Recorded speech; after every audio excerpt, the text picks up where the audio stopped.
Em nome do Pai, do Filho e do Espírito Santo. Amém. Vinde, Espírito Santo, enchei os corações dos vossos fiéis e acendei neles o fogo do vosso amor. Enviai, Senhor, o vosso Espírito, e tudo será criado, e renovareis a face da terra. Oremos. Ó Deus, que instruíste os corações dos vossos fiéis com a luz do Espírito Santo, fazei que apreciemos retamente todas as coisas segundo o mesmo Espírito e gozemos sempre da sua consolação. Por Cristo, Senhor nosso. Amém. Santo anjo do Senhor, meu zeloso guardador, se a ti me confiou a piedade divina, sempre me rege, me guarde, me governa, me ilumina. Amém. Nossa Senhora de Fátima, rogai por nós. São José, rogai por nós. Meus queridos alunos, nesta nossa terceira videoaula, nós vamos continuar falando sobre o silogismo. Já aprendemos bastante coisa sobre o silogismo. Vamos recordar? Já aprendemos que o silogismo é composto de 3 proposições. 2 que são chamadas premissas e uma que é chamada de conclusão. Cada premissa, cada proposição, como nós já vimos, é composta de um termo sujeito e um termo predicado. No silogismo, nós vimos que a premissa maior é aquela que contém o termo maior, a premissa menor, aquela que contém o termo menor. Aprendemos também o que é o termo médio, que é justamente ele que faz com que o silogismo aconteça, portanto, ele existe sempre nas 2 primeiras premissas, mas nunca na conclusão. Mas é ele quem permite a conclusão. Que mais que nós vimos? Nós já sabemos classificar as proposições também. Universal afirmativa, universal negativa, particular afirmativa e particular negativa. Tudo isso que nós vimos agora vai ser muito importante para a nossa aula de hoje, quando nós vamos aprender mais um aspecto do silogismo, para aprendermos a classificar o silogismo e principalmente para construir um silogismo de modo válido. Aliás, nós vimos também na última aula quais são as regras para que um silogismo seja válido. Estão lembrados? O silogismo não pode ter senão 3 termos. Se tiver mais que 3 termos, ele não é um silogismo válido. Essa era a primeira regra. Nós vimos também que de 2 premissas negativas não se pode concluir nada. E nós vimos a terceira regra, que de 2 premissas particulares não se pode concluir nada. Seguindo um pouquinho mais adiante agora, nós vamos conhecer hoje as figuras do silogismo. Eu diria que este é o penúltimo ponto importante que precisamos aprender para conhecer as figuras. Depois das figuras, vamos aprender os modos. E aí sim, seremos capazes de construir argumentos e silogismos perfeitos. Vamos conhecer hoje, portanto, as figuras do silogismo. Pode acompanhar comigo no slide. A figura do silogismo resulta do lugar do termo médio nas premissas. Ora, o termo médio pode ser sujeito nas 2 premissas, ou atributos nas 2 premissas, ou sujeito numa e atributo em outra. Donde podemos ter, portanto, 4 figuras. Então, são apenas 4 as figuras do silogismo. E o que é mais importante? Saber a posição do termo médio. Por isso, aqueles exercícios que fizemos na aula anterior é o que vai nos permitir conhecer a figura. E a notícia boa é que isso é fácil, porque o termo médio é o mais fácil de identificar, não é verdade? Às vezes podemos ter um pouco de dúvida sobre qual é o termo maior ou o termo menor, mas o termo médio é muito fácil. E a posição do termo médio é que indica propriamente qual é a figura, como nós veremos no quadro agora a seguir. Então, na primeira figura, o termo médio será sujeito na premissa maior e predicado na premissa menor. Por isso você tem aí essa fórmula, né? M, T maiúsculo, T minúsculo, M. E a conclusão vai ser sempre aí termo menor e termo maior ou vice-versa, né? Segunda figura. A segunda figura acontece quando o termo médio é predicado nas duas premissas, tanto na maior quanto na menor. Por isso, a segunda figura vai ter essa forma aí. Termo maior e termo médio, termo menor e termo médio, conclusão, termo menor, termo maior. A terceira figura, o termo médio será sujeito nas duas premissas, na maior e na maior. Então, a sua forma vai ser sempre esta: termo médio, termo maior, termo médio, termo menor. E na conclusão, termo menor e termo maior. E a quarta figura? A quarta figura, na verdade, é uma inversão da primeira. Então, o termo médio será predicado na premissa maior e sujeito na premissa menor. Então, a sua fórmula vai ser sempre essa: termo maior, termo médio, termo médio, termo menor. E a conclusão, termo menor e termo maior. Uma observação muito importante, porque vocês podem talvez encontrar isso nos livros ou até pesquisando na internet, o termo maior pode ser designado também com a letra P maiúsculo, tá? Então, quando você pode ver aí a mesma tabela que essa, mas no lugar do T maiúsculo, por exemplo, você vai encontrar um P. No lugar do T minúsculo, você pode encontrar um S, tá bem? Mas é exatamente a mesma coisa. Então, apenas lembrando, o termo maior pode ser designado com um P maiúsculo.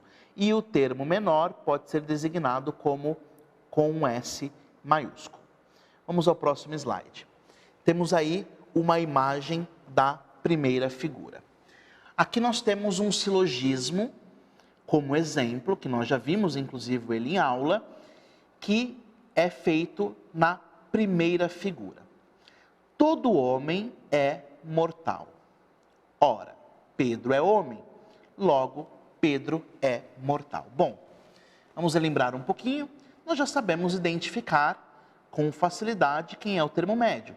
O termo médio aí é homem, né? É ele que aparece nas duas primeiras premissas. Quem é o termo maior?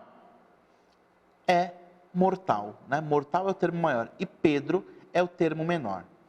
Essa é, portanto, um silogismo de primeira figura, porque como você pode ver aí no quadro, a posição é justamente essa. O termo médio é sujeito na premissa maior, predicado na premissa menor. E a conclusão traz aí o termo menor e o termo maior, ok? O termo médio, portanto, é sujeito na maior e predicado na menor. Essa é a primeira figura, a mais clássica de todas elas. Próxima figura. O termo médio será predicado na maior e também na menor. Nós temos aí mais um exemplo de silogismo. Todo círculo é redondo? Ora, nenhum triângulo é redondo? Logo, nenhum triângulo é círculo. Qual é o termo médio aí? Muito fácil, redondo, né? Redondo vai ser termo médio aí com certeza. Portanto, este só pode ser um silogismo de segunda figura, porque somente na segunda figura é que o termo médio vai ser predicado nas duas premissas, tanto na maior como na menor. E aí você tem a tabelinha aí do lado. Esta é a forma da segunda figura. Termo maior, termo médio. Termo menor, termo médio. Conclusão, termo menor e termo maior. Muito fácil, não é? Estamos chegando, essa parte é bem fácil e bem gostosa do nosso curso. Vamos à terceira figura? Também é um silogismo já conhecido por nós, já vimos ele em sala de aula. Na terceira figura, o termo médio será sujeito nas duas premissas, na maior e na menor. Então vamos lá. A caridade é amável. Ora, a caridade é uma virtude, logo, alguma virtude é amável. muito fácil identificar aí quem é o termo médio. O termo médio é a caridade. E nós vimos aí a caridade é sujeito nas duas premissas. Portanto, só pode ser terceira figura, não tem como errar. A segunda e a terceira figura são muito fáceis, não tem como errar. Então, a forma dela você tem aí na tabelinha ao lado, termo médio, termo maior. Termo médio, termo menor. Termo menor, termo maior. Lembrando, o termo médio é sujeito na premissa maior e também sujeito na premissa menor. Vamos à quarta figura? Como eu já disse antes, a quarta figura é, na realidade, uma inversão da primeira, né? Então, temos aí o seguinte silogismo. Pedro é homem. Ora, todo homem é mortal. Logo, algum mortal é Pedro. Então, vendo aí quem é o termo médio, homem. Né? Homem está como predicado na premissa maior e como sujeito na premissa menor. Por isso, ela tem a seguinte forma que está na tabelinha ao lado dela. Termo maior, termo médio. Termo médio, termo menor. E na conclusão, termo menor, termo maior.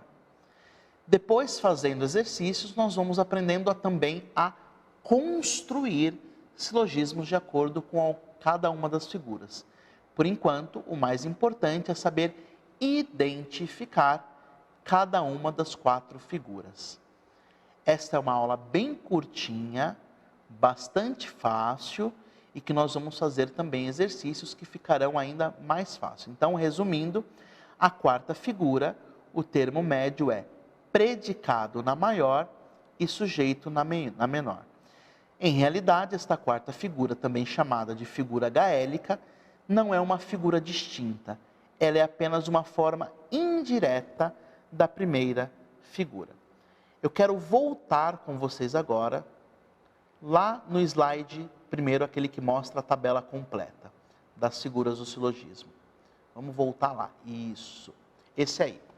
Então, essa tabelinha aí, vocês vão decorar. Né? A aula é curta porque vamos ter que decorar. Escrevê-la muitas vezes, coloca aí, né, na porta do quarto, do lado da cama, dorme abraçado com ela, faz carinho nessa tabela, né, canta poesia para ela, canta louvores para ela, e aí ela vai ficar tua amiga, e aí vai ficar tudo mais fácil, certo? Então, lembrando, com esta tabela aí, você vai fazer os exercícios. E com essa tabela fica muito fácil, né? Vamos agora ao último slide da aula de hoje, que é o exemplo de exercício.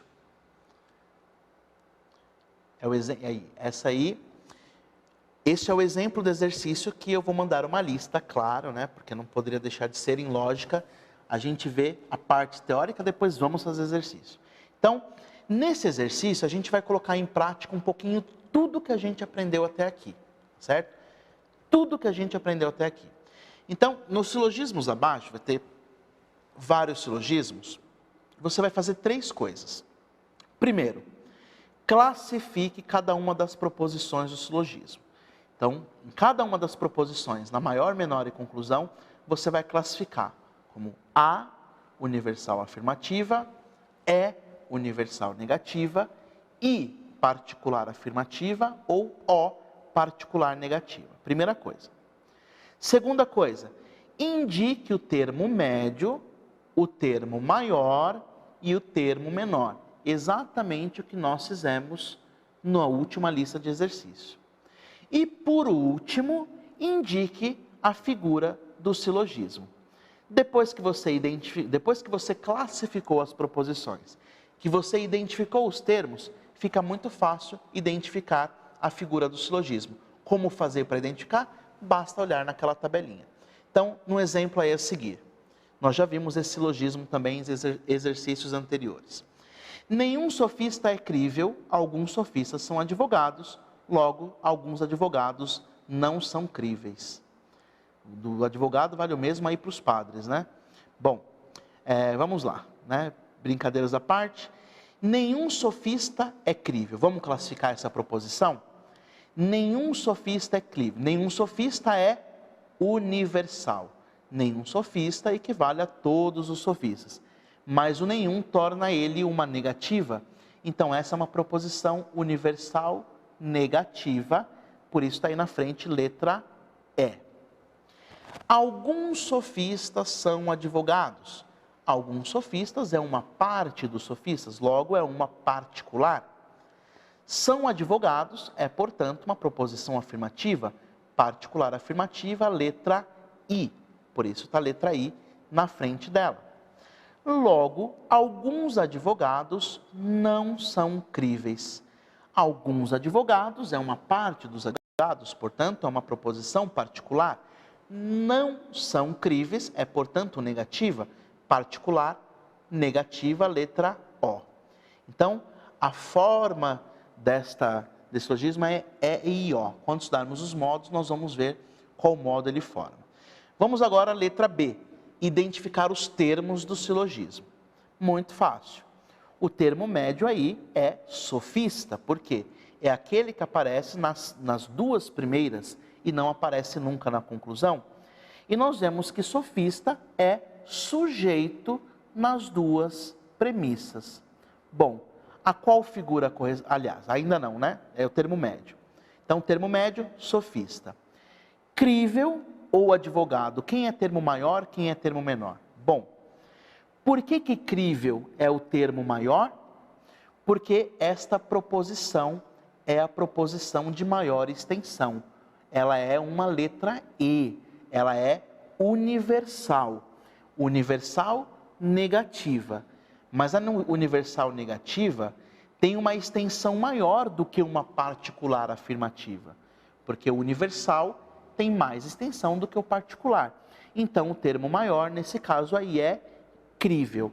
Porque crível vai valer para todos os sofistas, ou seja, nenhum deles é crível.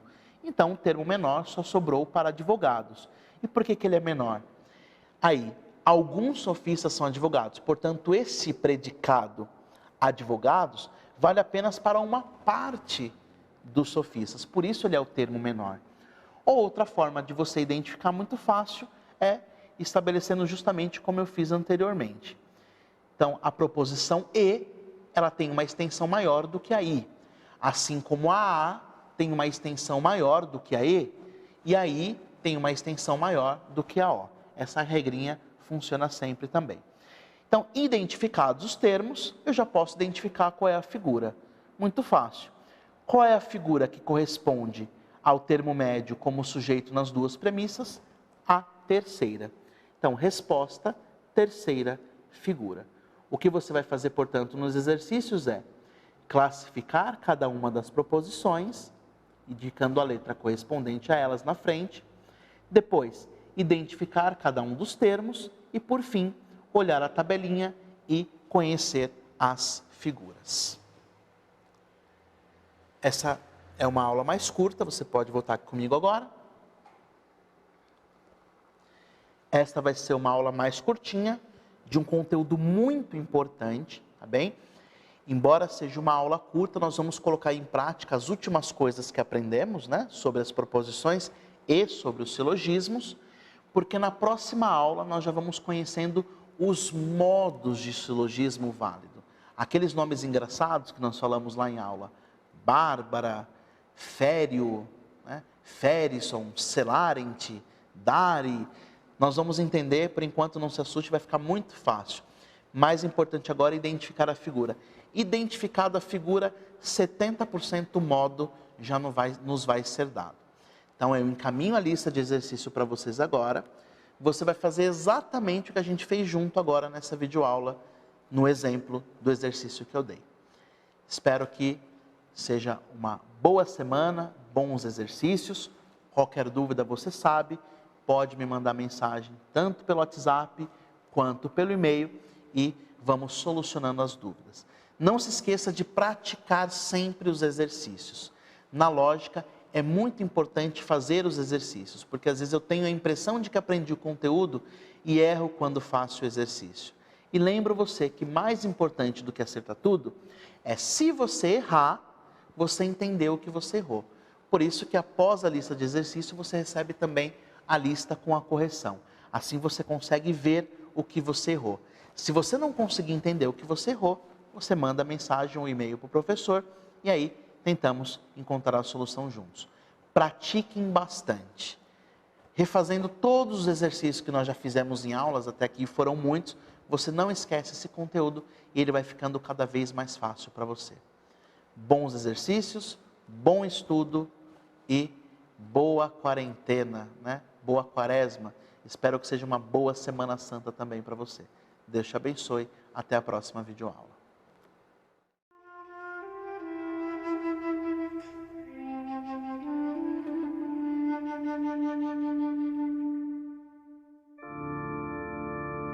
O Senhor é o meu pastor, nada me pode faltar. O Senhor é o pastor que me conduz, não me falta coisa alguma.